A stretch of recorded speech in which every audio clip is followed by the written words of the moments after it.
The counterculture of yesterday has been hijacked by the establishment of today. And there's probably no greater example of this unfortunate phenomenon than what we saw out of Green Day's lead singer Billy Joe Armstrong recently. When the world was celebrating New Year's Eve, and like normal people, they were trying to enjoy the festivities and hopefully look towards a better and more positive future, Billy Joe Armstrong and Green Day were more concerned about making a political point by tweaking the lyrics of their song, American Idiot, to attack the millions of Americans that happen to support Donald Trump and happen to vote for Donald Trump by altering a sentence in the word to saying that he does not want to be part of the MAGA agenda. Now, of course, any singer or person are free to have the kind of views they want to. Obviously, freedom of conscience is a prerequisite to a good society, but it is particularly ironic that this turn of phrase was used in the song American Idiot when you actually consider what the song is actually about. American Idiot is a song that is about how the public, the masses, have been dumbed down, and they will literally, like sponges, soak up every and anything from the establishment media, from the media in general, and they will be led by them blindly. In fact, I will read to you a small section of the original song.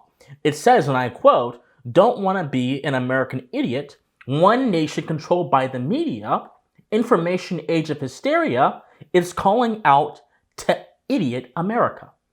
And yet, the sentiment that Billy Joe Armstrong and Green Day endorse in their turn of phrase against MAGA is 100% influenced by the brain-dead media, because it was the media, the corporate media, which under the auspices of being fair and balanced, actually were some of the biggest opponents of MAGA and of a particular political viewpoint throughout the duration of President Trump's presidency. And not only that, they were literally cheerleaders for conspiracy theories and messages coming from the left wing of the political aisle, whether it be talking about Russia collusion, whether it be trying to judge up every single past accusation made against a particular figure within the Trump White House. Whatever it is, the corporate media has quite literally been constructing narratives to destroy political figures they don't like on both the left and the right, but in this case particularly on the right. And yet Green Day goes along with their narrative while singing a song about how their narratives are destructive. How is this so? Well, before I answer that question, let me go to one more example. Neil Young. Now, Neil Young is a personal favorite of mine, but Neil Young was someone who back in the 1970s, late 60s, early 70s, was writing songs in defense of free speech. In fact, when he was with Crosby, Stills, Nash & Young, he wrote a song about the Ohio Kent State University protest, where 4 students, 3 of whom were protesting, 1 of whom was just walking by and was caught in the crossfire, were killed by government officials as they were protesting against the American invasion into Cambodia. And of course, there was nothing done about it. There was no justice. And Neil Young wrote songs in favor of free speech.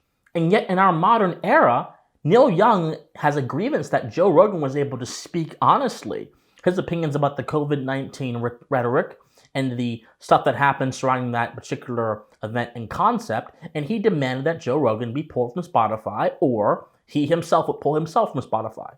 So a free speech warrior in the 60s and 70s became a mouthpiece for the establishment narrative on one of the most consequential issues of the 20th century, and that is the role that consensus plays in dictating the health of individuals, and the role that freedom of conscience plays in individuals maintaining their own health against society that they want to push them in a direction that ultimately is not healthy at all for them, or even, ironically, the society.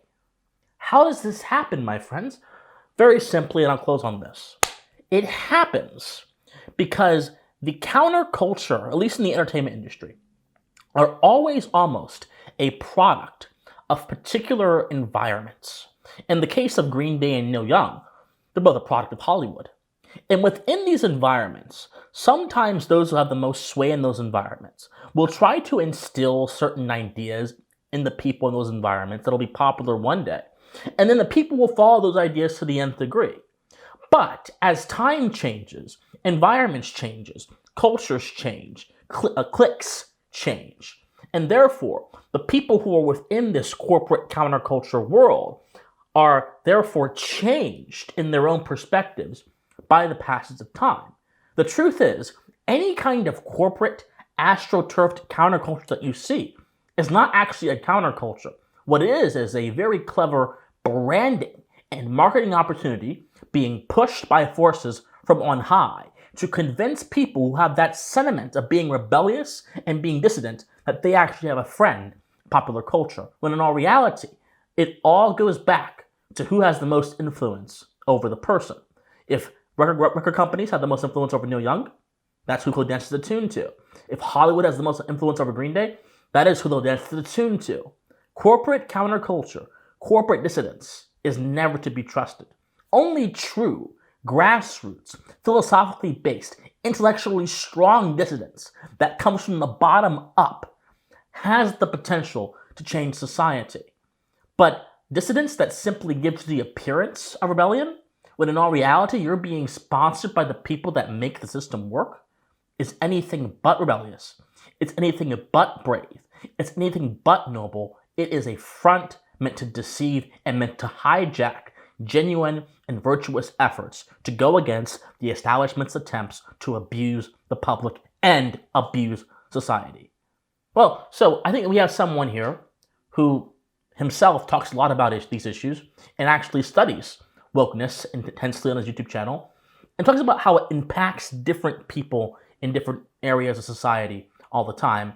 And so I want to turn the video over to him so that he can share some of his thoughts on this very important issue.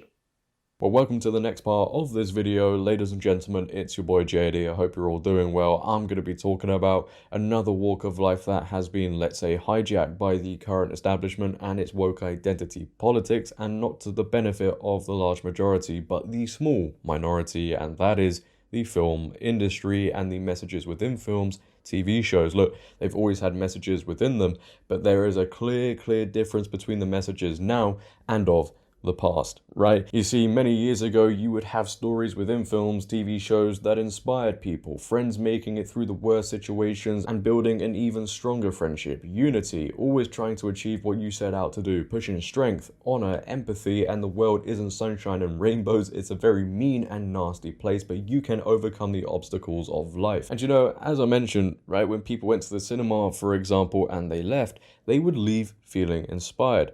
But in today's world, that's kind of the opposite, isn't it? And you see the social media reaction to certain films. People leave feeling demoralized. People leave feeling like, wait, hold on. Did I just waste 2 hours of my life and was constantly lectured throughout every single scene? Because in every film today, woke liberal agendas are just sprinkled in. They can't help themselves. People are constantly told that the patriarchy is ruining the world. Characters get race swapped, leaving people confused. Pronouns and gender become a vocal point. And all of that goes hand in hand with the current establishment pushing the DEI agenda wokeness onto everybody so people act in a certain way and behaviors just get normalized. You see, films of the past, TV shows of the past, let's say, would have people wanting to act in a more noble way. Let's just say that a lot of films, TV shows included positive messages. But now, oh, no. And this gets pushed heavily onto the younger generations, right? They get told, wait, hold on a second, men are really that bad?